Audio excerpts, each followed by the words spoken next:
A few voicemails from real Banner Health patients. They worked beautifully as a team. They knew what patients needed. They were very reassuring. They gave me peace of mind, so I really appreciate the staff at Banner. I have never been treated so professionally and so lovingly and so caring. I just wanted to say thank you very, very much. I actually didn't want to leave. I wanted to stay longer. We're here to help you breathe easier. Banner Health. Exhale. When I woke up this morning, I was feeling pretty dangerous. All right, yeah, our roster looks great on paper. Whoop-de hell. All right. But at the end of the day, we better be a good team. And you start building that during this time of the year. Get your sorry ass up! Get your sorry ass up! Doing a lot of talking with somebody that ain't do shit today. Doing a lot of talking. Do you think you're better than Jarrell Revis is right now? I'm better than you. My 24 years of life, I'm better at life than you. James! Time to go to work! I ain't 36. I ain't never seen you before, huh? Better go tell the coach you need some help. We gonna expose you, boy. All right, we coming at your ass. Welcome to the Fantasy Football Roundtable. Let's go! Let's go!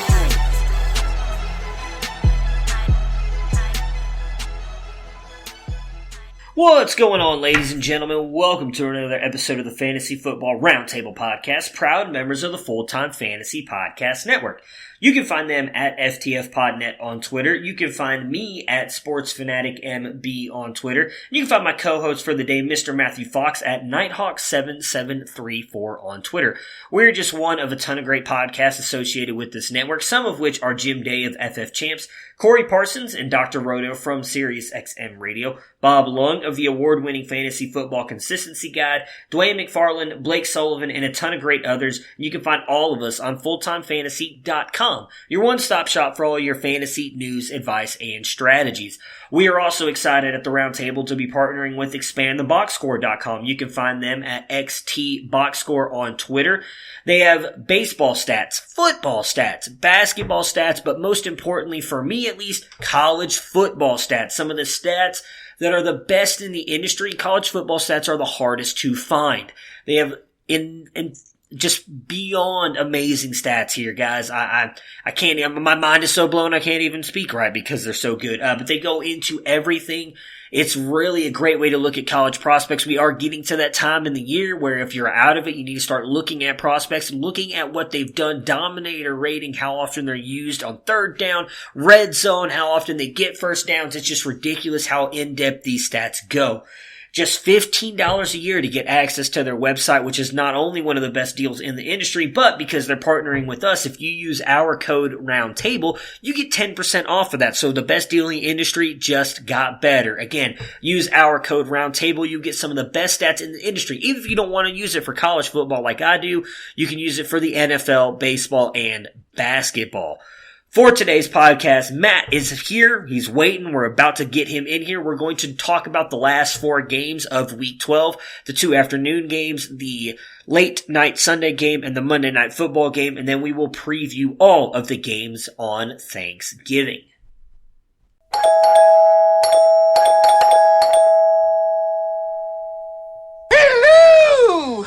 And it's a Tuesday episode, so we've got Matthew Fox back with us again to finish breaking down these Week 12 matchups. Matt, how was your day, or how was your Monday game last night, and how are you doing today?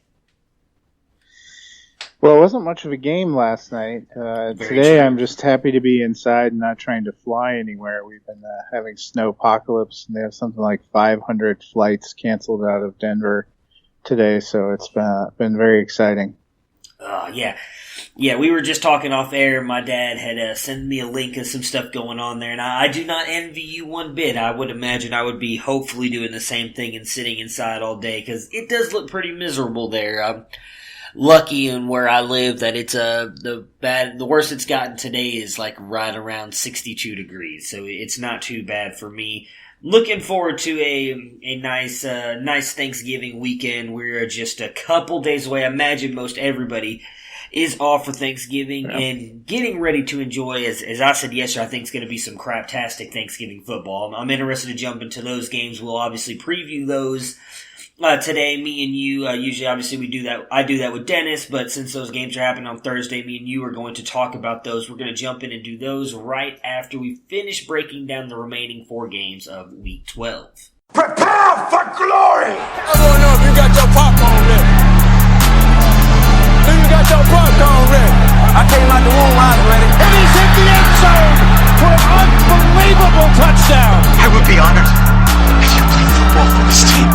up above his head. They can't jump with me. Golly. Oh, they tackle him at the 40-yard line. Who can make a play? I can. Who can make a play? I can. So we're going to start off and do the 2 afternoon games that happened on Sunday afternoon. The Jaguars are the first one here, losing to the Tennessee Titans 22-42. On the Jaguars side, Nick Foles, 32 of 48, 272 yards, no touchdowns, and no interceptions. Took him in at QB 15 with 14.9 points. Leonard Fournette continues to be extremely good this year. 97 yards on 24 carries and 2 touchdowns. Added 62 yards on 9 catches to come in at running back 1 on the week with 32.4 points. D.D. Westbrook, 69 yards on 8 catches to come in at wide receiver 25 with 10.9 points. And DJ Chark, 38 yards, 5 catches to come in at wide receiver 34 with 8.3 points. Leonard Fournette continues to be a very good running back. Again, me and Dennis have obviously talked about it a couple times, you and me as well. Really looks like to be the guy that everybody drafted just a couple years ago at 1-1. The big worry, I think, for this offense is Nick Foles. We've seen a lot of these guys have really good fantasy value with Gardner Minshew. Obviously, Foles came back just a couple weeks ago. Only his second week back since week 1. But are you worried at all about Nick Foles and this Jaguars offense moving into the fantasy playoffs? Yeah, I mean, I think the Jaguars offense has become pretty boring. Fournette's doing pretty well. Chark had a nice day last week with Foles, had a pretty huge day. But I was one of those that thought going back to Nick Foles made sense, and the Jags were in prime position with a lot of division games to make a move, and we just haven't seen it come together these last 2 weeks. I think it's going to be interesting, not just for the rest of this season, but what the Jaguars might do, moving into next season, because obviously we saw some good things from Gardner Minshew. I thought he looked good at times, especially for a rookie that wasn't as highly touted as some of the ones that came out. And Nick Foles, he's been fine, but he hasn't been anything approaching what they probably thought they were going to get. Yeah. Their offense hasn't been dynamic really in any way, and their defense seems to have just fallen off the map. Yeah, I'm interested to see if they give Foles at least the rest of the season. I would. Something that we have talked about, and something you just mentioned, this is what they brought him in and paid him to do, is be the starting quarterback of this team. Really, this is his 3rd game with this offense, and I don't think anybody expected him to come in and just light it up. It's a completely different offense. I know that he worked with John DeFilippo, obviously, in Philly, the year that they won the Super Bowl, or that he came in and replaced Carson Wentz after he got hurt and they won the Super Bowl. But different running back, obviously, different wide receivers, just a completely different team. I would think you've got to give Foles at least the rest of this year to see if he can start to gel with these wide receivers and this team in general. I would be really surprised if they just decide to go to Gardner Minshew at some point in time before the year ends. Maybe next year go in and allow it to be a QB battle of sorts. Is that what you expect as well, or could you see a switch back to Minshew, especially with them really kind of out of the playoffs now? I don't think they'll switch back to Minshew this season. I agree with you. They want to obviously get a look at Foles. It would be interesting to look at the structure of his deal, because I know it was a big money contract to come there, but a lot of times those are structured in a way where teams can get out of it. If that's the case, that might be something they look at doing, or they might just say, hey, this just wasn't our year from week 1. We need to build toward next year. Because the other thing is, what does this team do well? Exactly. I mean, I don't think Foles played poorly, and the offense didn't play terrible, but they haven't been dynamic. They haven't put up a ton of points, but then their defense just seems to hit a point in time where they just get destroyed.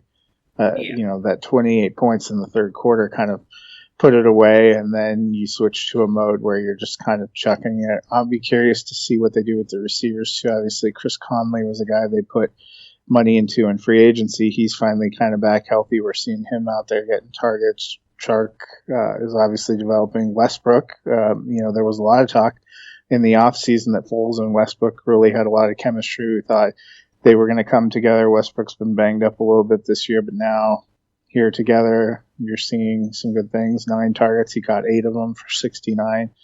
So, it's been a great year resurgence for Fournette. Maybe the Jaguars can do a few things these last 5 weeks to give him something to build on.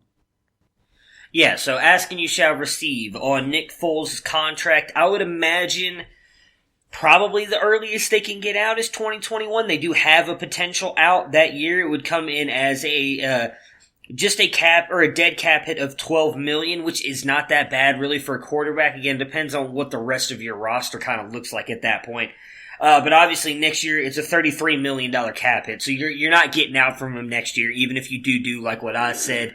And try and make it an open competition. Say Gardner Minshew does beat out Nick Foles. They're not going to get rid of him. They're keeping him as a backup with 33 as a dead cap hit. But then after that, 12.5 and then $6 million in 2022. And then obviously he's a free agent in 2023. So I would think at best he's at least with the team next year in 2020. I just cannot see any team taking a $33 million cap hit.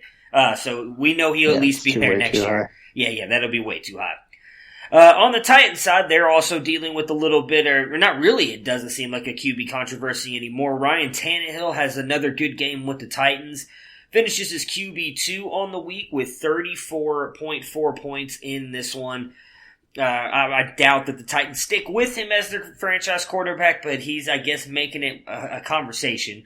Goes 14-18, 259 yards, 2 touchdowns in the air, adds 2 rushing touchdowns and 40 yards on the ground.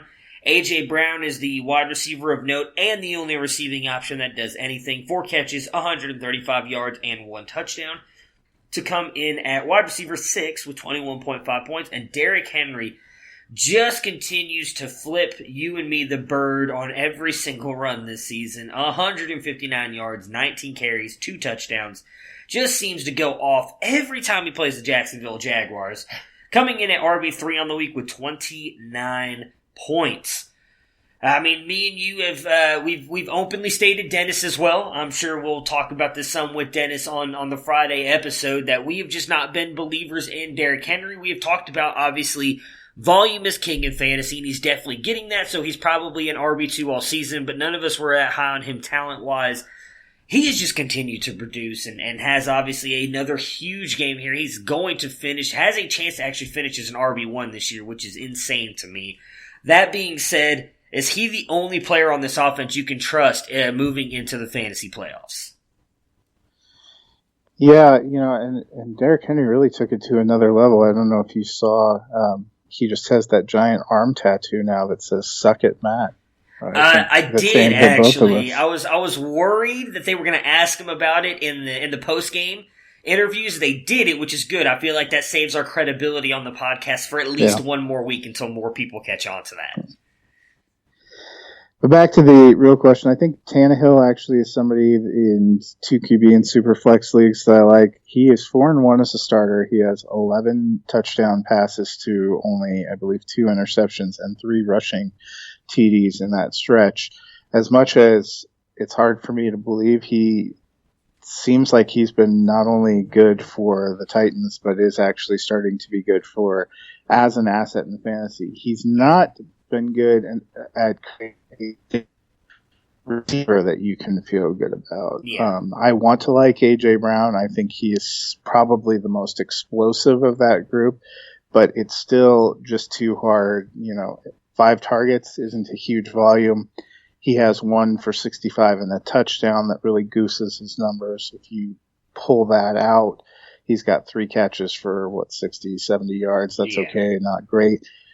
Corey Davis, I've hoped he was going to come along a couple of times. He's shown signs at some points, but not stable enough. Adam Humphries sometimes gets receptions, not stable enough. Derrick Henry sometimes makes the big catches. You're playing him anyway.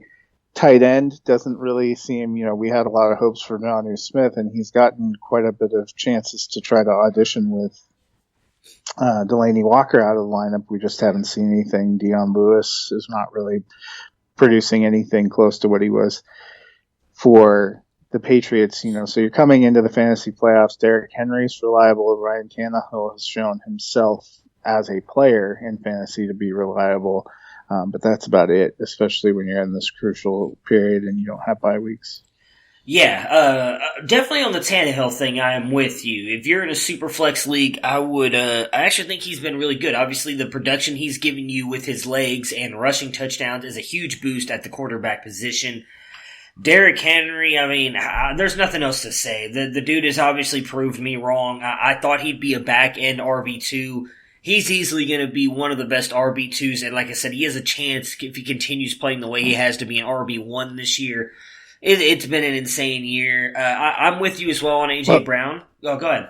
Let me ask you this. I know you're probably still pulling for the Browns, and I still think they have a decent chance. But if you were going to take the group of teams that are 6-5, basically Tennessee, the Raiders, and the Steelers. Yes. Kind of gunning for that last playoff spot. I actually think Tennessee is probably the best of that group, surprisingly. I agree. And they're probably good enough that they're not going to get a real high draft pick. Tannehill is a free agent after this. This was kind of his resurrection spot. Yeah. I would not be surprised to see Tennessee make a move to keep him because he seems to be a fit with this coaching staff and with the style they want to play and with the offense they have. Yeah, that's going to be my biggest thing in the offseason, and one thing that obviously we'll have to talk a lot about because I could honestly see that happening. The one thing I can say is, with the way the college football season has gone, I would say the past 3 or 4 weeks, this quarterback class is not turning out to be what we thought it was going to be. Obviously, the Tua injury is big. A guy that I've been really big on, and Justin Herbert, has not played well and has really not helped his draft stock at all the past couple weeks. You have a guy that a lot of NFL teams are very high on, and Jake Fromm out of Georgia. There's talks that he's coming back for his senior year now. So you're looking at maybe Joe Burrow being the one and only true quarterback that everybody wants, and he's likely going to go to the Bengals at 1. So now all of a sudden you're talking about these teams like the Titans who possibly would need a quarterback in the draft, not being able to get the Dolphins definitely are going to take somebody. Yeah. I mean, they're so high up. My thought, kind of that he has. There's been 2 kind of discussions. Will he go back for one more year at Alabama to try to pull himself up and rehab his draft stock? That wouldn't be a terrible option. Another option might be going to a place like a New England or a Tennessee if they have somebody. Although with the way Tom Brady's played, I don't know if New England still has somebody after this year. But if Tennessee signed Ryan Tannehill and was a good fit there, they could be a team that would take somebody, kind of like what the Cowboys did with Jalen Smith a couple of years ago, where you essentially know you're not getting anything that first year, but you believe in the talent. You believe at some point they're going to be able to come in and take a position over. Yeah. Yeah, I mean, obviously, once the Tua injury happened, there was a lot of talk about him possibly going to the Patriots. And it's like, I don't think he lasts that long. I don't even think if the Titans, to get to your question about them making the playoffs, if they do make the playoffs here, if they don't, they're going to do the same thing they did last year and finish right on the fringe. They'll come down to like that Week 17 game, right? So they're still going to be middle of the pack. I really don't think Tua falls that long. Someone will take a shot on him.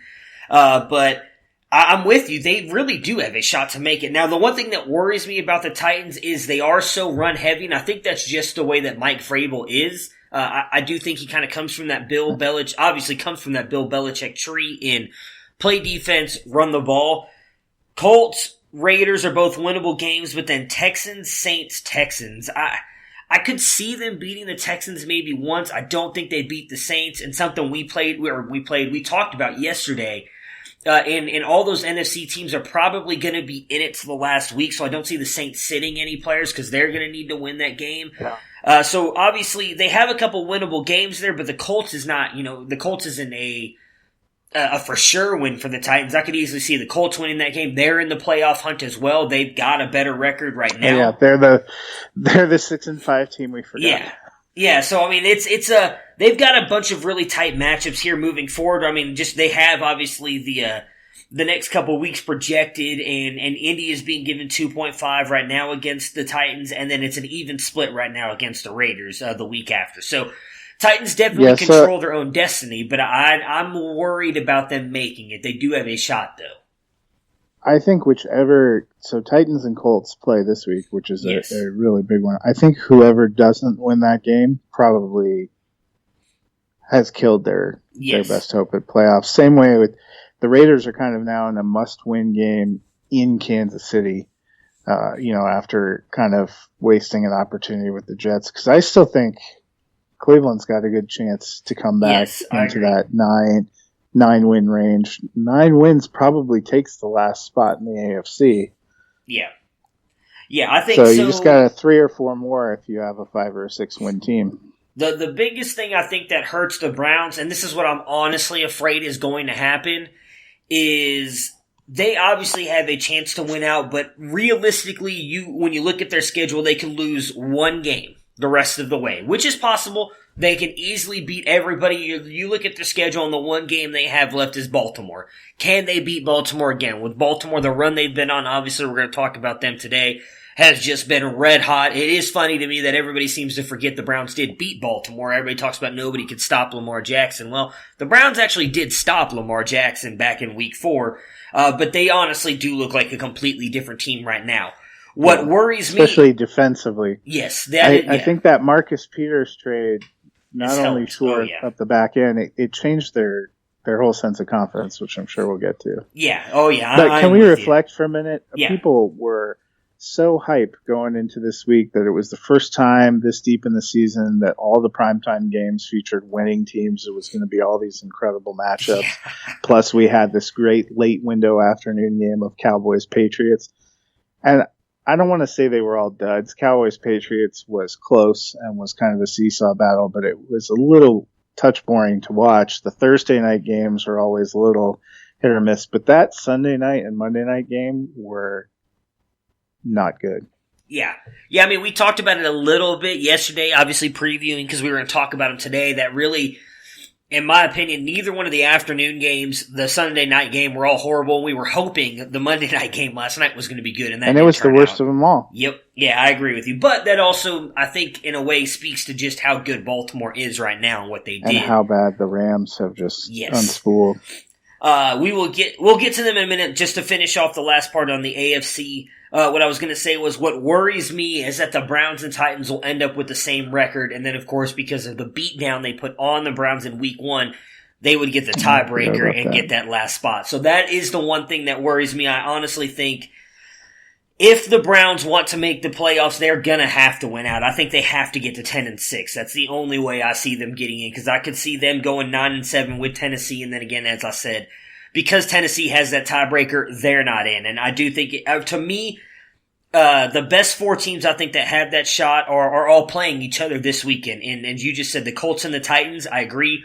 Loser of that game kind of hurts themselves in that race. And I think the same thing with Pittsburgh and Cleveland. I know a lot of people are writing off Pittsburgh because now they're going to Duck Hodges, which was announced earlier today. But if Pittsburgh wins, they're sitting at 7-5, and they're in prime spot right there again to get that second wild card spot. Pittsburgh, I think, actually has the tiebreak right now because in all the projections I've seen, they're sitting at 6, so they must own whatever the tiebreak is over the 6 and 5 teams right now. I think because they beat the Raiders and the Colts. Yes, that would be correct. I don't know, because I don't think they've played the Titans, have they? Maybe, or they did play the Titans. No, but it must be a combo. I think in conference record beat the Titans. It's in conference record. That's what it is for the Colts and Titans. Yeah. So yeah, that's going to be, and that's why they are sitting right there. And that's why I said it. Depending if they beat the Browns this weekend, I think it ends the Browns' chances all. Well, I guess I can't say that because I said they can allow one more win, but that is going to hurt them. The Browns have to beat them. I think they need to get that 2 wins against Pittsburgh thing to kind of help their chances, because then they'll be tied on record. But it'll obviously put them up above Pittsburgh, and then it would then come down to whoever wins out of the Titans and Colts is going to move up into that second spot, assuming the Raiders do lose to the Chiefs. So still a lot to play out here, obviously, but that is my biggest fear with the Titans to finally wrap that part up that you asked me, is that they'll end up with the same record as the Browns, and they will have the tiebreaker. All right, the next game, as we've already mentioned here now, was not really that good of a game. The Cowboys 9, Patriots 13. We can save the controversial stuff for the end here. We'll talk about that after we get through all the game stuff with the tripping calls here that were just ridiculous, and I'm not even a Cowboys fan. But Dak goes 19 of 33, 212 yards, 1 interception to come in as a QB 25 in this one with 7.9 points. Zeke actually has a fairly decent day, was running really well against the Patriots, comes in at RB9 with 14.6 points. 86 yards on 21 carries, 40 yards on 4 catches. Randall Cobb leads the way here at wide receiver 30 with 9.6 points, 86 yards on 4 catches, though 59 of those coming on one big play where he actually fumbled the ball and then caught the ball mid-air with his other hand, which was pretty interesting to see. And then Michael Gallup, 55 yards on 4 catches, coming in at wide receiver 37 with 7.5 points. Obviously, on the Cowboys side here, if we want to go NFL perspective really quick, I was a little surprised they weren't running the ball more with Zeke down toward the end of the game. Definitely. He was gashing the Patriots for the most part, especially at the end. I can't remember, there was like 5 or 6 minutes left in the game. They get down into the red zone for what seemed like the first time in the game. Yeah. First run of the game, he gets 3 yards, and then they throw it twice. I didn't understand that at all. I thought they should have ran the ball more with Zeke. That's just me. So obviously, Kellen Moore, kind of a young offensive coordinator, yes. First year calling plays. Not having Zeke during the off season and the preseason, I think, he really got into a groove calling passes, and they've had some good success as a passing team. But the difference between a team that's a fine contender and one, that's a fine team and one that turns into a contender is knowing how to play in different elements. You see, one of the great things about New England has always been their ability to adjust and to lean on the running game when they're playing at home in these November and December crappy games. Dallas has an incredible offensive line. They have one of the best backs in football, and to have only given him 21 carries in that maelstrom and to have thrown it 33 times is ridiculous.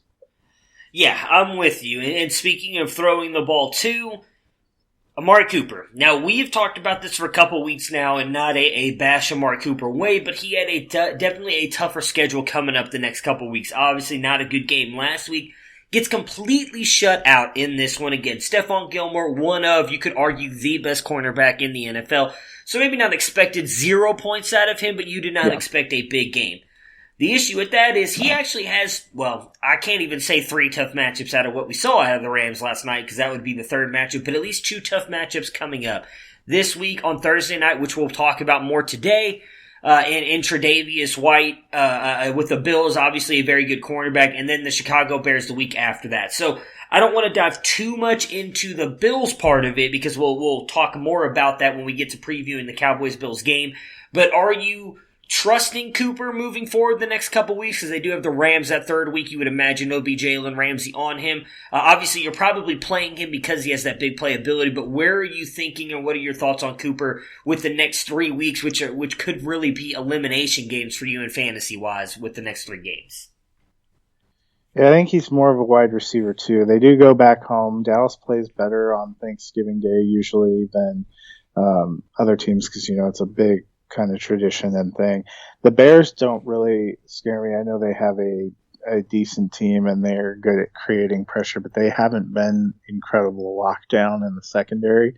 That I think is going to be more of a challenge to run on and to make sure they're protecting Dak and giving him time to throw than anything else. I think part of what plays against him too is Gallup has been so good and Cobb being healthy in the slot. Dallas has other options. If you want to take their number one receiver away, they can easily go elsewhere. And I think you saw that with the targets. Cooper only got 2 targets. Basically, Dak looked at it. It's also a little bit, not only did he have Gilmore, those conditions were not very good. Dallas as an offense did not look very good or very comfortable. I think that changes quite a bit when they go home on Thursday. Yeah, so I'll save the stat about Cooper and his home and road splits for the preview, but I honestly think, debating on that, I'm still torn on how good I feel about Cooper this week, but I do think he is someone you might need to look at, not benching, but definitely lowering expectations on for the next couple weeks. On the Patriots side here, Tom Brady, QB21 with 11.3 points. In this one, obviously, neither quarterback did really much of anything. You mentioned earlier they were kind of stuck in a monsoon. Goes just 17 of 37, 190 yards. The one touchdown, which was kind of set up, or not kind of, it was really set up by the Matthew Slater block punt for the Patriots. Sony Michel, RB23 with 8.5 points in this one, 85 yards on 20 carries. Julian Edelman, 93 yards on 8 catches in this one to come in at wide receiver 18 with 13.3 points. Jacoby Myers, wide receiver 31 with 9.4 points, 74 yards on 4 catches. And then the rookie N'Keal Harry gets into the end zone on his 1 catch, 10-yard touchdown.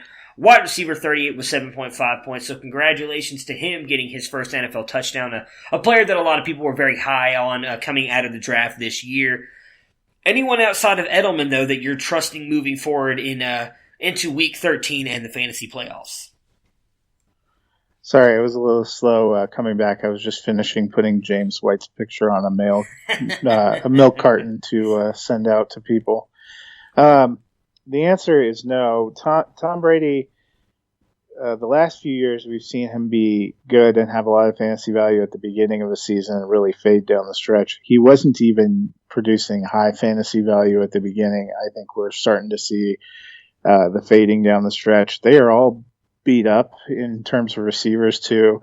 Sanu, you don't know what's going to happen with him. Dorsett was missing. Obviously, they're just not getting the same production from White that we've seen before. They're not integrating the same. And, I was nice to see them really commit to Sony Michel. I've said a couple of times the last couple of months that I thought maybe when we got deeper into November and December, they would have to lean on the running game more, and that would be a boon to him. He's just not been super productive. They lost quite a few offensive linemen off their team in free agency. They had more injuries. Maybe we've underrated that a little bit, but it really just kind of seems like for a team that's 10-1, that's one of the best in the AFC, the fact that you can only confidently start one single offensive player, and that being Edelman, is a little alarming. Yeah, man. I honestly think that you could be right on you have been riding the Sony Michel horse here at the end, talking about getting more carries and being more used here at the end of the season, where it matters for the Patriots, and it getting kind of into that run the ball football weather where it gets wintertime in there, and that's what they're doing. And it does look like it's gonna happen. I don't know if it was just a game. Obviously, we've said many times that it was a monsoon on Sunday, or if that's just going to be what they're doing. It pisses me off that they're finally doing it now. As a guy who drafted Sony Michel, he's given you like 2 good weeks the entire season. And now in the league that I own him in, I'm not even in the playoffs to enjoy them using him more. But I'm with you. If they show it next week, as in this coming week, week 13 again, that's what they're going to do with him, I might feel comfortable throwing him in a flex spot in the playoffs. But I'm with you. Edelman is really the only guy that you can trust because he's Brady's guy. You know he's going to get the workload, and in PPR, especially just with the catches alone, he's going to bring back that value for you. Well, I was right about Michel getting the workload, but what you can't predict is what he's going to be able to do with it. And we've seen a few times now in the last month, he's gotten a decent amount of carries. They've tried to get him involved. They've tried to make him a focal point. They don't seem to be able to execute anything well. So this is probably a case like a few others that we've seen where getting the workload alone isn't enough to justify at this point in the season having faith. Well, the one thing I'll say about him, and it might be a reason why too, again, I've paid very close attention to the Patriots games because I have Michel, and I was playing him earlier in the season. I haven't played him probably 4 or 5 weeks now, outside of, I think, one bye week. I needed to use him because of, as you quoted, the bipocalypse, I think, back right around that time. They did get Isaiah Wynn back, and he all of a sudden did jump up to 4.3 yards a carry in this game, where he was averaging like 2 yards a carry leading up until this week. The Patriots' offensive line has been very beat up, so maybe that's all they needed was to get Wynn back, and Sony Michel might be able to produce for you. Again, the Cowboys, very good run defense. They're not one of the worst. They're actually, I think, top 10 in points given up to running backs, so they do a very good job of stopping the run. So maybe Isaiah Wynn was one of the key factors they needed in getting him back. As I've said, they have suffered many injuries to that offensive line. And they get Texans, Chiefs, Bengals the next 3 weeks. So those are not terrible teams to try to run against. Michel actually has 600 yards rushing. I was surprised it's that high this season. So, could potentially be some decent matchups. Yeah, those three are all, I think, based on fantasy-wise for running back, all really good matchups. That's why I said, for me, I need to see it one more week. I need to see it this week. If they give him another 20 carries, I will trust him in week 14. Then again, that's the week they're going to go to. James White will be found and returned to the Patriots, and all of a sudden him and Burkhead will be the ones that go off, and you're going to lose your fantasy matchup because I said that. Burkhead will get 35 carries. Yeah, exactly. Yeah, that's exactly what's going to happen. So that's why I've learned this year to never draft another Patriots running back ever again. Moving on to the Sunday Night Football game, if that's what you want to call it a game. I would not, but the Packers got destroyed by the San Francisco 49ers, 8-37. Aaron Rodgers in this one, just 20 of 33, 104 yards and 1 touchdown. It's just insane to me that they threw it 33 times and only was able to get 100 yards. He comes in at quarterback 20 with 11.5 points. Jamal Williams is the best running back on the day, 45 yards on 11 carries, adds just 35 yards on 7 catches. Again, to come in at running back 16 with 11.5 points. Devontae Adams continues to be the only fantasy relevant wide receiver on this team when he is out there. Wide receiver 16 with 15.8 points, 43 yards, 1 touchdown, 7 catches. Interesting to me, obviously, Aaron Jones, just 38 yards on 13 carries, just does not have a great game here. I think a lot of that comes to the fact that they did target Jamal Williams so much in the passing game, 8 targets compared to Aaron Jones, just 1.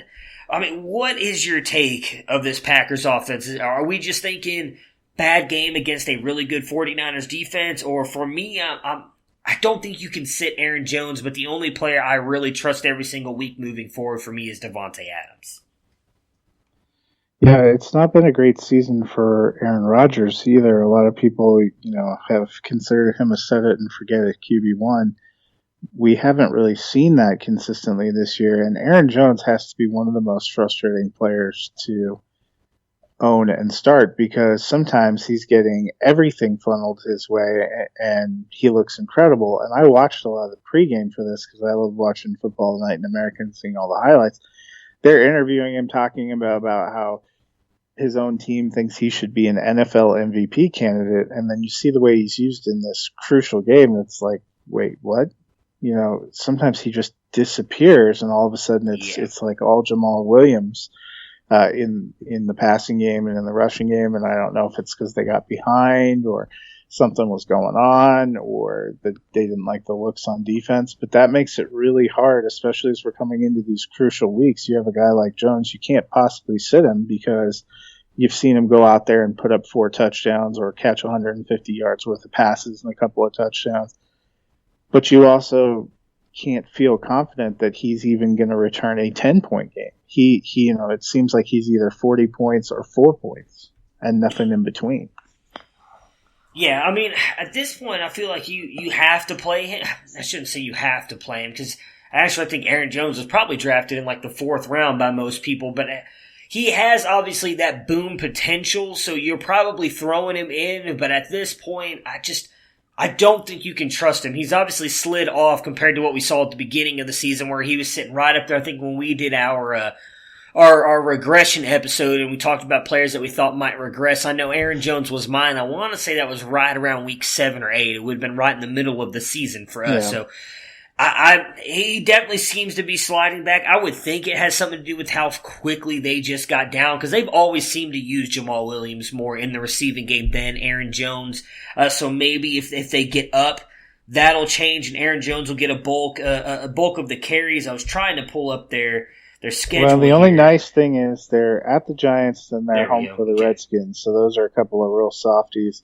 They got the Bears, not a great matchup, but then Vikings at Lions to end the season. Okay. Those could very well be, pretty high-flying games. So of the last 5, they only have one matchup where you might have a few concerns about Aaron Jones in the running game, which would be Chicago, because Minnesota, while they might be able to blanket Devontae Adams, haven't been great at stopping the run. No, yeah. They allowed Damian Williams to carve them up when they played KC. Denver had both their running backs going pretty well in Minnesota last week. So, those could be some good matchups and probably some important matchups, because the big thing with the Packers now with this loss, they dropped back into a flat-footed record tie with the Vikings. The only reason that they have the edge now is that head-to-head win, so I think that's going to be a pretty fierce. That Week 16 game might well decide the NFC North. Yeah, which, we already know is going to be the Packers because Kirk Cousins folds in prime time in important games. So, I'm just kidding. I love Kirk. I hope they'll flex it to Sunday Night Football just to ensure that Captain Kirk goes back to being Ensign Kirk. Yeah, exactly. On the 49ers side here, Jimmy Garoppolo goes 14 of 20, 253 yards and 2 touchdowns to come in at QB 12 with 18.2 points. Raheem Mostert gets 45 yards and 1 touchdown on the ground, adds 22 yards on 1 catch to come in at RB 12 with 13.2 points. Tevin Coleman, RB 14 with 11.9 points, and this one 39 yards on 11 carries and a touchdown, 2 catches for 10 yards. Deebo Samuel continues to rise up their fantasy rankings and points here at wide receiver. Wide receiver 22 with 12 points in this one, 1 touchdown, 50 yards, 2 catches, but George Kittle comes back after a couple weeks being out. Tight end 1, 21.9 points, 1 touchdown, 129 yards, and 6 catches. All this on a broken ankle. Just ridiculous how good this guy is.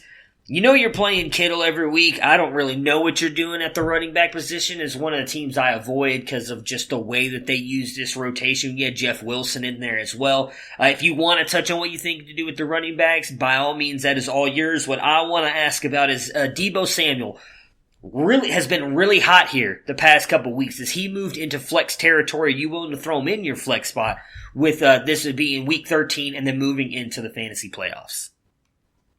First, I think we should touch on those Dante Pettis stats. Oh, wait, there were none. That's just for all the truthers out there. Is he still in the league? I was kind of surprised you even mentioned his name. I know. He's obviously looking for a slot in the witness protection program since Kendrick Bourne seems to have jumped him on the depth chart. Yeah. But at least that's better than Marquise Goodwin, who's been a healthy scratch all season. Yeah. Samuel, he has that incredible boom potential. I think if you're in a real deep league and you're looking for like a home run flex, he's a guy I'd look at. But he only had 2 targets. He caught both of them, 50 yards and a touchdown, but only 2 targets. Their passing offense, aside from George Kittle, is maddening. They made that trade for Emmanuel Sanders. He has a couple of huge games right off the bat. You think he's going to be a big part of it. And I know he's been banged up, but they said he was healthy and good to go. He caught a 15-yard pass early in the game and was never targeted again. So it's really hard to trust. I feel more confident in trusting running backs than I do with their receivers right now. And I think you asked what would I do with running backs. I think you figure out which 2 are going to probably be the main 2. When with Breed out injured this week, it seemed like it was going to be Mostert and Coleman.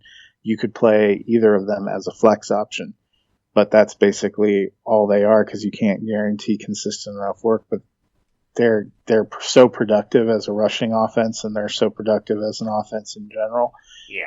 That a lot of different people have flex value, but no one aside from Kittle has really top end value at their position.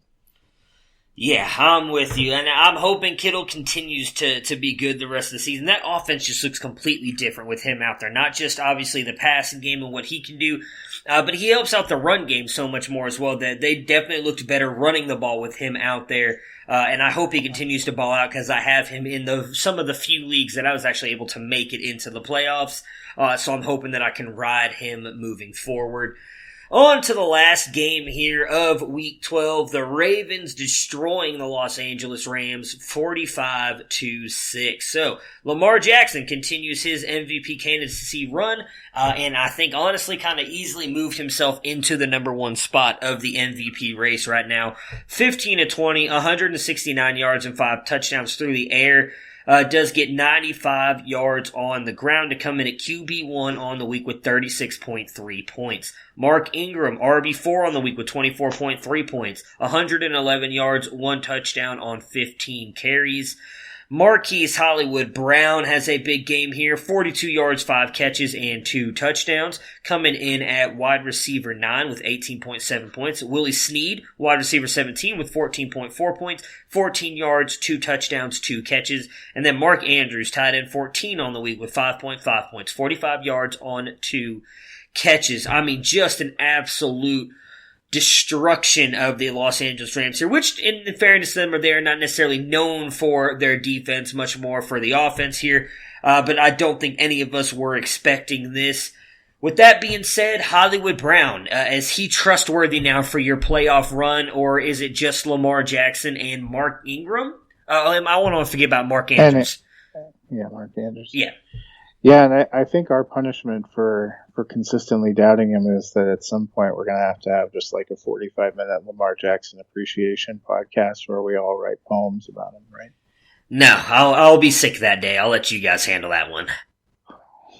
I said when I was previewing this game, Marquise Brown is a guy that I would put him in kind of the Deebo Samuel category, probably a little bit higher than that because he seems to be the guy if they're going to throw. This isn't always a high volume passing offense, and often a lot of that volume runs through tight ends, which makes it a challenge, same as a little bit as what you have in San Francisco. But Brown is the kind of big boom option as a receiver. I know it's tempting to think Willie Snead's come back to life, but 2 catches for 14 yards that happen to both be touchdowns in a blowout game is not moving the needle for me. Brown, we've seen him consistently, he's another one of those guys. He could give you 30 points or he could give you 3 points. So you have to be prepared to ride the wave. And, I think depending on where you're at in some of these matchups, if you're in a playoff matchup or you're in a must-win matchup and your projections look really bad, that's the kind of guy you throw in and hope that you hit the lottery. Yeah, I'm 100% with you on that. I don't own him anywhere, so I'm glad that I don't have to make that decision. But obviously, if you've been putting him in your lineup in those weeks, he's come through for you. He has that big boom bust potential, and he honestly seems to be the guy that outside of Mark Andrews, Lamar Jackson is looking for. He has game-changing speed. He's right up there with Tyreek Hill and what he can do after the catch. And being able to get away from defenders. So I'm with you on that. For me, I think going into the playoffs, obviously depending on your lineup, if you're sitting there with Odell hasn't been good this year, Adams, Hopkins, and Godwin, you're not playing Hollywood Brown. But if he's sitting right there as your third option and he's with a bunch of guys that are similar, I would probably take Brown over any of the other guys just because of what he can do boom-wise. On the Rams side, there's really not much to talk about here. As we said, they've really just got got hit in the face in this one. Jared Goff, 26-37, 212 yards and 2 interceptions to come in at QB 26 with 6.4 points. Todd Gurley, running back 46 with 3.4 points, just 22 yards on 6 carries, negative 3 yards on 3 catches in the receiving game. Robert Woods comes through for you if you played him for the most part. Comes in at wide receiver 19 with 12.7 points, 97 yards on 6 catches. Cooper Kupp, 35 yards on 6 catches to come in at wide receiver 45 with 6.5 points. And Gerald Everett, that guy that a lot of people were touting as a top 12 tight end, just 23 yards, 2 catches, tight end 18 on the week with 3.3 points. We are really here. We're knocking on the door of the fantasy playoffs. How worried are you about this Rams offense and these players that a lot of people drafted very high because they thought that they were going to continue to be the Rams offense that we've seen the past 2 years? Yeah, so they're at the Cardinals, home for the Seahawks, at the Cowboys, at the 49ers the next 4 weeks. That is not a optimal schedule for a team that seems to be unspooling. The Rams have scored 24, 12, 17, and 6 points the last 4 games against NFL powerhouses such as the Cincinnati Bengals, the Pittsburgh Steelers, the Chicago Bears, and the Ravens. I'm fading them all for the playoffs. There is something fundamentally wrong with the Rams offense. I know they've had some offensive line issues. It seemed like they maybe figured something out against Chicago and at least got Todd Gurley going. he looked awful again yesterday. Yeah. 6 carries, 22 yards. Has not been consistently a part of the passing game. They had all 3 receivers back yesterday and still didn't make that much of a difference. Woods 6 for 97 is fine flex or low end RB2. Cooks, if you played him, and I hope you enjoyed your 5 points.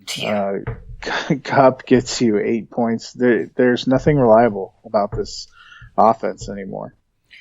Yeah, and it sucks. I mean, there's really nothing else that you can say. I'm with you. They're just not reliable. Whether it's the offensive line, I mean, Jared Goff almost looks like, Jeff Fisher, Jared Goff. Like it's pre Sean McVay. This whole team just does not look good. Well, Sean McVay looks lost too. Yeah. I mean, we aren't seeing them make any adjustments offensively or defensively. I'm somebody that has really been a fan of Wade Phillips and what he did.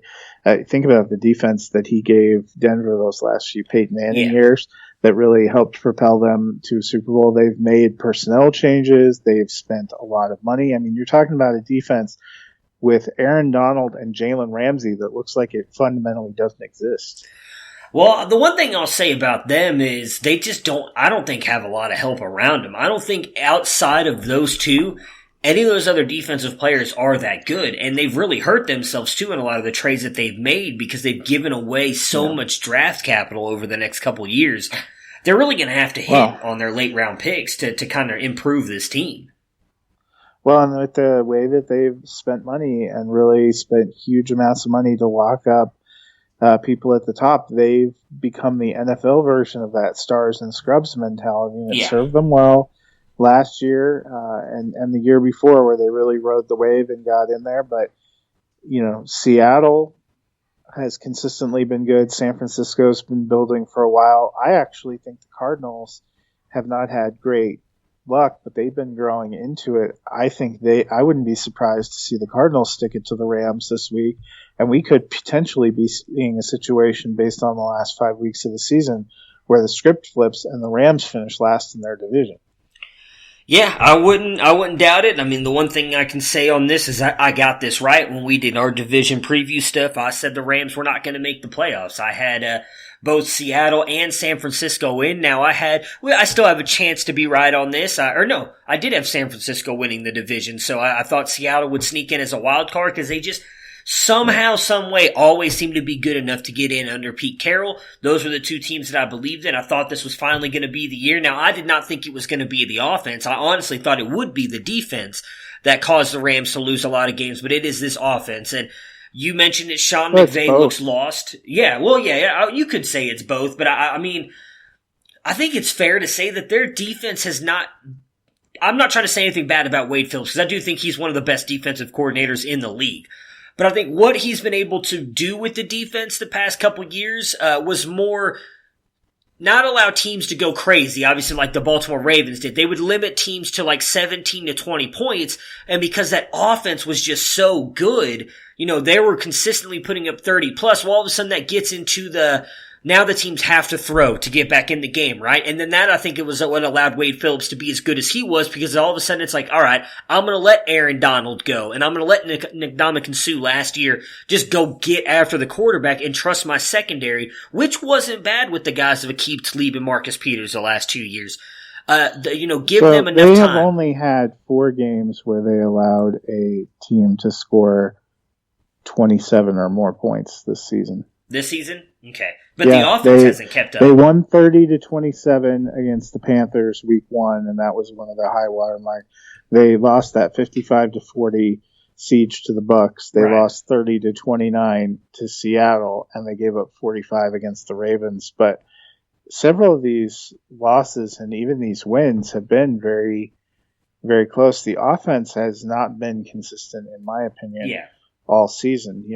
That 49ers game, they only let 49ers, who have a pretty explosive team, score 20 points. And I think, if I recall, 7 of those came on defense, but they only put up 7 points. They weren't able to do anything. The Bengals, they held them to 10 points. They held the Falcons to 10 points. Falcons, they actually had a decent offensive performance with the Bengals, 24-10. They lose 17-12 to the Steelers. They only gave up 17 to the Steelers. And if I recall, some of those were defensive points too. Mm-hmm.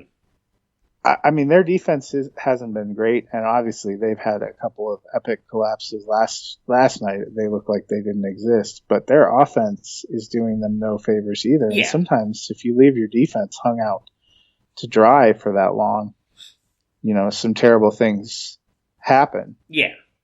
Oh, yeah. I'm not blaming the defense for the issues this year. It's definitely the offense. What I thought coming into the year was that it would be the defense that caused them to miss out. It has not been that. It is clearly the offense. Like I said, I would put this on the defense at all. I felt like the reason the defense was so good the past couple years was because of how good the offense was as well. When, like I said, you're putting up 30, 45 points every game, like they were kind of doing those first 2 years, it allows the defense to kind of pin their ears back and go after the quarterback. And you can make I would say ballsier or bolder calls on the defense, more blitzes, because okay, even if I let them score a touchdown here, Jared Goff and the offense are going to drive right down the field and take the lead again.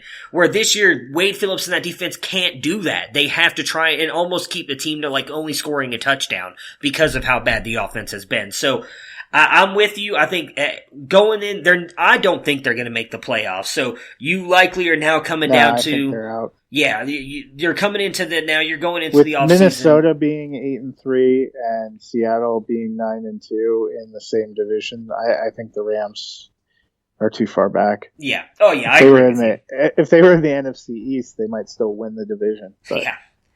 Yeah, that part is unfortunate, but you have to have a division like that in every or in both conferences, I guess. So yeah, I think it's gonna come a big reflection point this offseason. They're gonna really have to look themselves in the mirror and figure out what they're gonna do, because as I said, they've given up a lot of players too, and and draft picks. They have no draft capital, so it'll be interesting. They've signed a lot of big players. I think Cook, Jared Goff, obviously Gurley, Aaron Donald, and they're likely gonna have to sign Jalen Ramsey soon. So.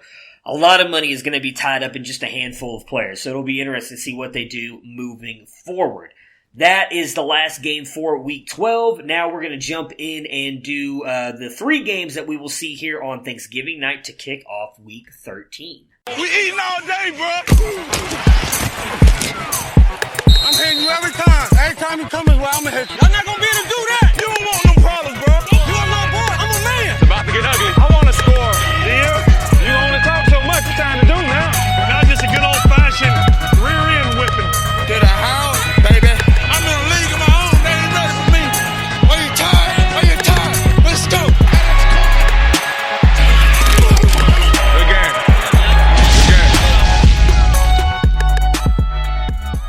game. Game previews. And I guess I shouldn't have said Thanksgiving night, because technically both 2 of the games are early morning and afternoon. But the first game on the day is the Chicago Bears and the Detroit Lions. Chicago is getting 3 points in this one, and being given the 49.9% chance to win this game, with Detroit getting the 49.8%. So it's pretty much just a pick 'em at this point. We don't know if Matt Stafford is going to play yet, correct? I haven't seen anything on if he's been ruled out. Right? No. Okay, I hadn't seen if he had been ruled out yet, but I would assume it's still going to be Driscoll. Stafford is doubtful. Yeah. Which, considering we're late on a Tuesday and this is a Thursday morning game, it's probably Driscoll. What I would be concerned about is Driscoll now also questionable with a hamstring injury, was a limited participant at the walkthrough. So he's probably your guy. Hawkinson, questionable too with a shoulder injury. Not that really matters, but right. So now you're looking at not only having Driscoll, but having 60% of Driscoll against Chicago. Yeah.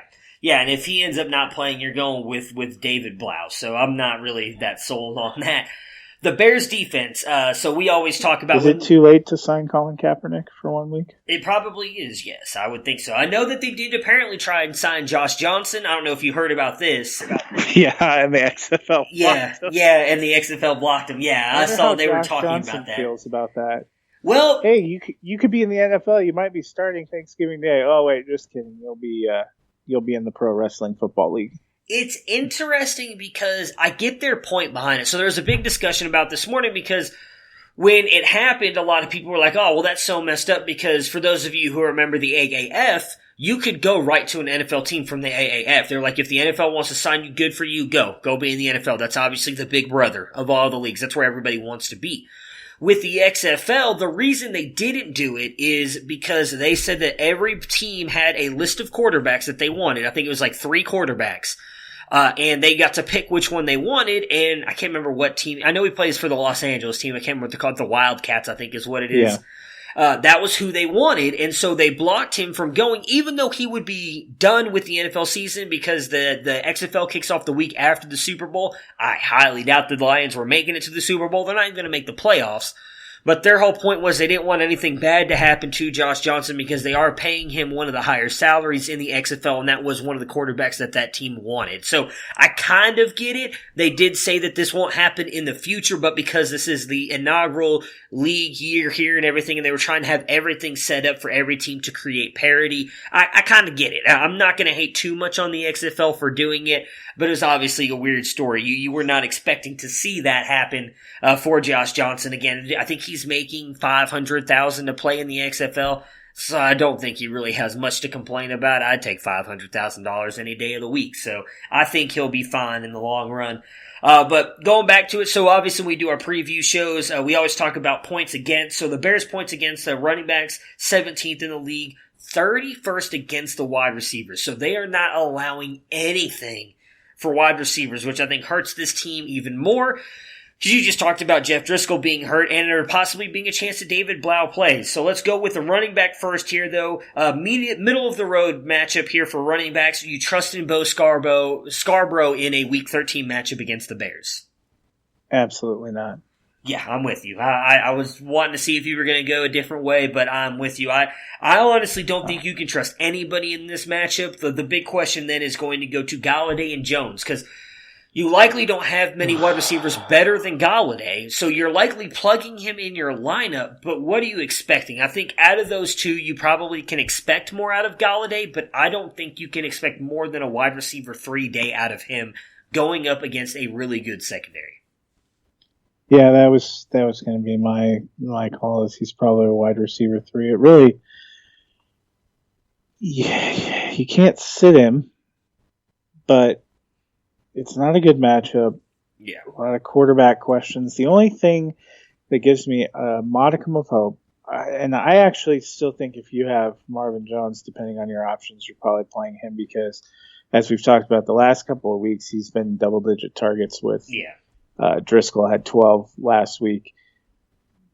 Really getting hammered with targets, really becoming kind of a focal point. I don't know if it's the routes he's running or the comfortability that Driscoll has, whatever reason he seems to be locking in on him, which I think gives him a chance to have somewhat steady floor. It kind of depends on your options, though. But what I was going to say, the one thing that gives me hope is Detroit has, in the years past, even when they've had middling teams, as they kind of do now, or even poor teams, has seemed to find a spark at home on Thanksgiving Day. I know for Detroit and Dallas, no matter how they've been throughout the rest of the year, it's a point of pride for them to represent their city and the National Football League as the home teams on Thanksgiving Day. So, plus a division matchup, one they're likely to get up for. I think Detroit loses this game. My only hope is that, we get a game that's in the teens or low 20s and not like a 10-6 game. Yeah, I'm with you on that. I'm torn on the Marvin Jones thing. You're probably right. You don't have many other players better than him to play, and he has been hot. But I would try and avoid him. Again, you never know. He obviously had a couple good games here with Jeff Driscoll. Galladay really has just kind of been boosted by the touchdown that he caught from Jeff Driscoll a couple weeks ago. I would just take him, as I said, based on his ability, but I do not feel very good about playing either one of them against the very good Browns. My goodness, I wish the Browns defense was as good as the Bears against this very good Bears defense. On the Bears side here, so the Lions, it's a plus matchup all around the board here.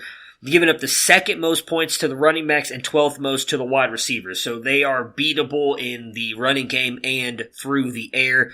That being said, you mentioned it, I believe yesterday when we were talking about it, that David Montgomery obviously has a good matchup here. I said that I've moved him to my bench. Are you trusting him this week against the Lions?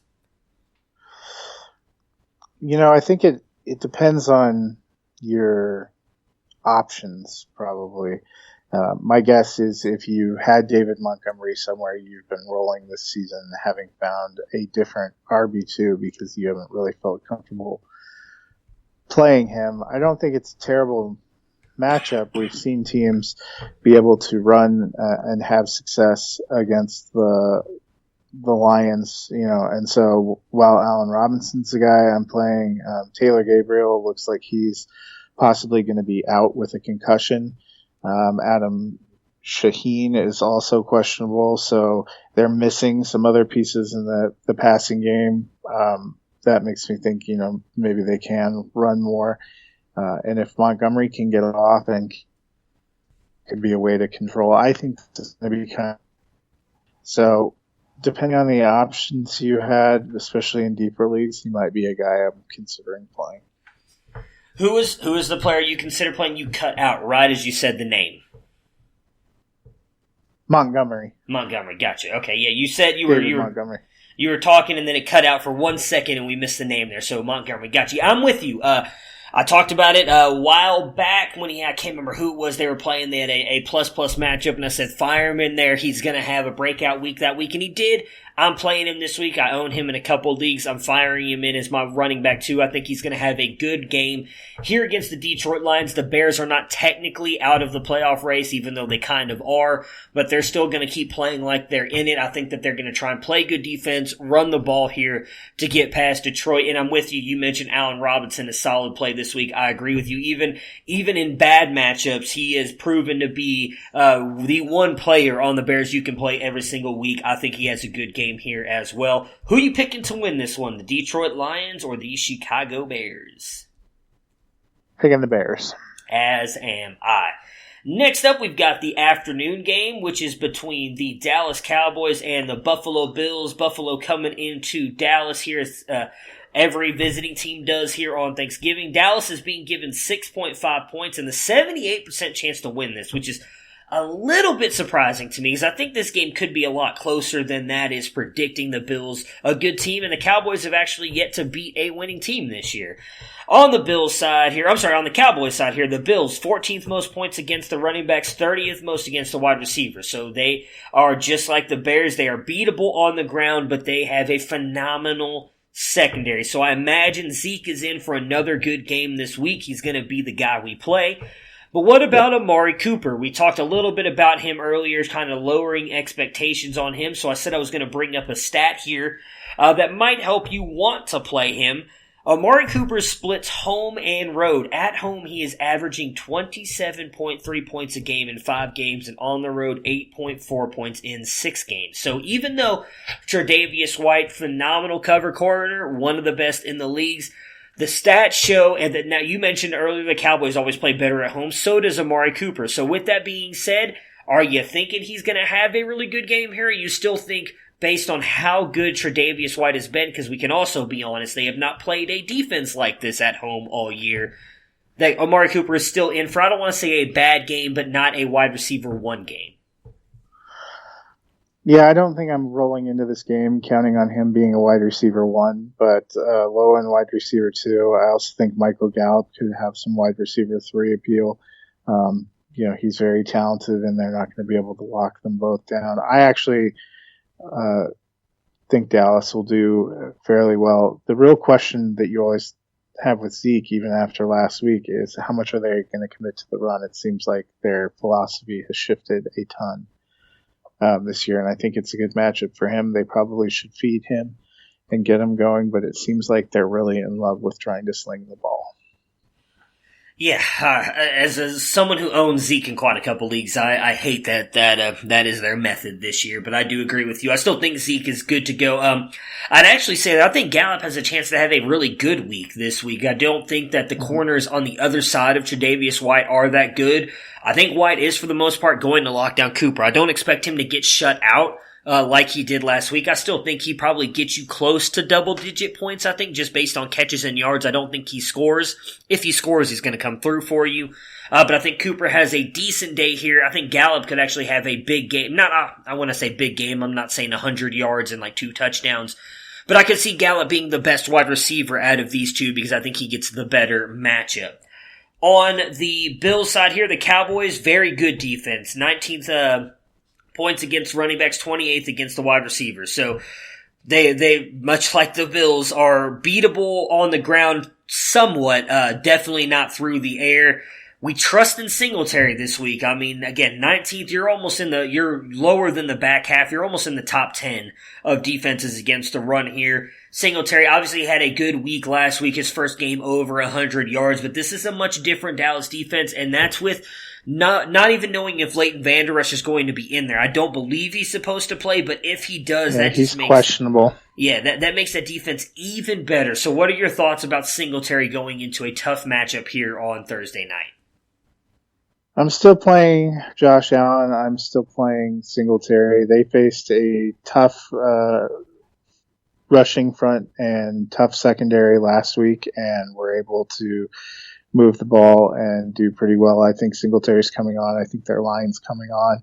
And I think that they want to move the ball that way. I wouldn't consider playing somebody like Frank Gore, even though he's getting carries, because I just think the explosion plays aren't there. But I like what Singletary's doing. Maybe play him more of a flex territory. But I like him. Of the receivers, I would probably consider playing Brown. It's tempting to wonder about Cole Beasley because of the revenge factor, but I don't feel like he's gotten consistent enough production throughout the year to feel good in a week like this about relying on that. Yeah, I'm with you. I think Brown, even though he is likely going to have the tougher matchup, and why his name just jumped out of my head, I know Xavier Woods. I do think that Woods is going to end up being on him, but we've seen that John Brown they always seem to get that one connection deep, and if it's deep enough, or if he's able to score that touchdown, John Brown immediately comes through for. Is it Byron Jones? Byron Jones, not Xavier Woods, Byron Jones. So he's going to get matched up with Byron Jones again. We've kind of been on a talk today of all these top cornerbacks because they've been playing on the teams we've been talking about. Byron Jones is right up there with them. And I do think he'll likely be on John Brown for the most part, but he is the wide receiver I agree that I would play. I just don't believe in Cole Beasley, whether he's getting, their slot cornerback, or if Chidobe Awuzie, who I think was really good coming out of Colorado, I think he's been good for them this year. Whether he matches up with Beasley, or if they end up with a linebacker on him, Jalen Smith can run with Cole Beasley. I have no doubt about that. And if Vander Esch is out there, same thing. We've seen Vander Esch shut down guys like Alvin Kamara. So I have no doubt that those guys are going to be able to kind of limit what Cole Beasley does, because I also think they don't want Cole Beasley to beat him. I know it's a revenge game for him, but he also chose to leave them and go to the Buffalo Bills. So I imagine they don't want Cole Beasley to beat him either.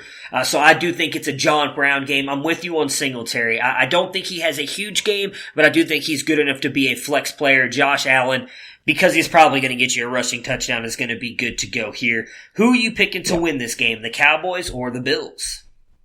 I'm picking Dallas. Ooh, I'm actually going to take the Bills. I think it's going to continue a huge slide for the Cowboys here the next couple weeks. Last game, the Thursday night game, we've had a couple good ones over the past few years. I don't think that happens in this one, though it could be kind of a fantasy bonanza for us here. And the New Orleans Saints and the Atlanta Falcons. The Saints are getting 7 points and are being given the 55% chance to win this game. On the Saints side, the Falcons, 10th most points against the running back, 10th most against the wide receiver. So they are giving up buku points in both parts of the game. Great matchup for the Saints. I think it's easy to fire up Kamara Thomas and even Cook this week. Do you have any faith in firing up Latavius Murray or possibly even Ted Ginn? No, I don't think you can count on them getting a consistent enough share, especially in a week like this with no buys and a lot of pressure and it being a short week Thursday night game. You have to remember, I'm still a little leery of this because in New Orleans, the Falcons came in and really shut the Saints down a couple of weeks ago. And they had 2 incredible defensive weeks in a row before kind of falling apart yesterday when they went back home. Or Sunday when they went back home. So a little bit of trepidation. Michael Thomas did well in that game anyway. So I would just stick with the big 3 for the Saints. Yeah, I'm with you. I would not play Murray or Ginn, but I wanted to see if you had any thoughts on that. That is true. They did get shut down by Atlanta here just a couple weeks ago. I don't think it'll go that way, but I could be wrong. On Atlanta's side here, the Saints obviously have been phenomenal against the run, just 29th against the running back, but not against the wide receivers, so they can be beat on the back end. Marcus Lattimore, we don't know if he is going to play yet in this one, which obviously would be limited huge. Practice today. Yeah, so if he goes, that's huge for the secondary, because I do think I don't think you can stop Julio Jones. I think that will limit him, because Marcus Lattimore, again, is one of the best cornerbacks in the league. That being said, let's just assume Lattimore is going to be out. For this first part, Julio and Ridley are the only 2 options for me that I'm willing to play. Do you agree with that? Well, now I have some concerns because Austin Hooper did not practice today. Neither did Julio Jones. He was a non-participant on Tuesday due to a shoulder injury. So Ridley would probably get an uptick. It looks like Devonta Freeman is tracking to play. We've seen him, unlike the running backs who've spelled him, have much more of a role in the passing game when he's out there and available. If Julio Jones can't go, even if, Julio did not practice, Marshawn Lattimore did practice, so if we were going off that, it looks like Lattimore is a better bet to play. If there is no Julio Jones, Ridley getting that matchup kind of would make me a little bit nervous, especially with no Hooper or anybody else really in the passing game to kind of draw focus or attention. So I think that's really something that bears watching. If Julio Jones plays, I think you're playing him. Austin Hooper, if he plays, I would probably want to play him because he's had such great touchdown chemistry with Matt Ryan. Freeman's definitely a consideration. Ridley could be a consideration as well.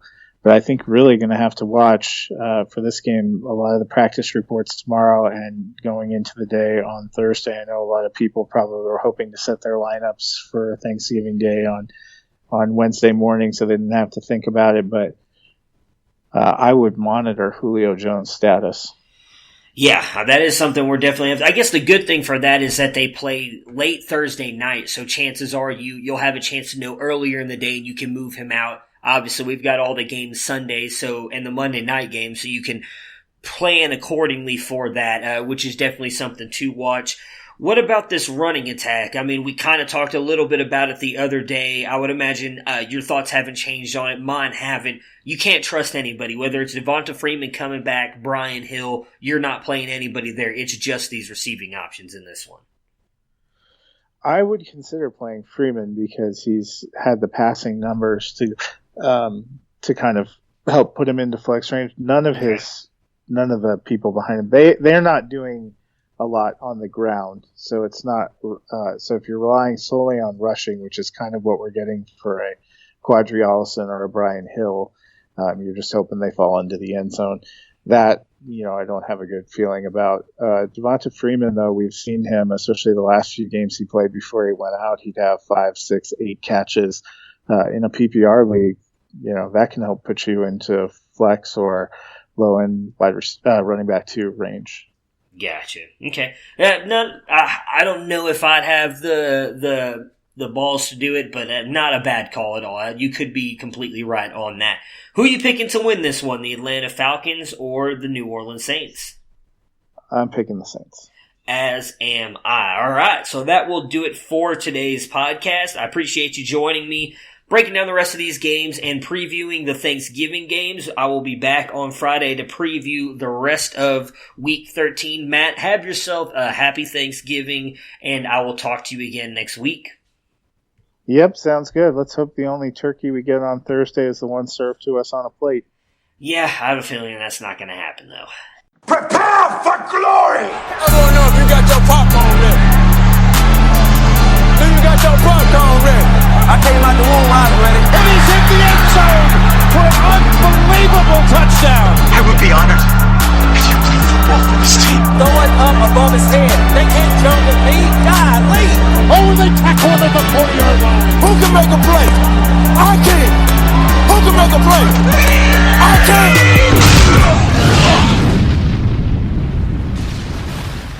Honey, it's our favorite time of year, and I got you something to celebrate. A McRib! It's just what I wanted. Happy McRib season, sweetie. I love you. I love you too.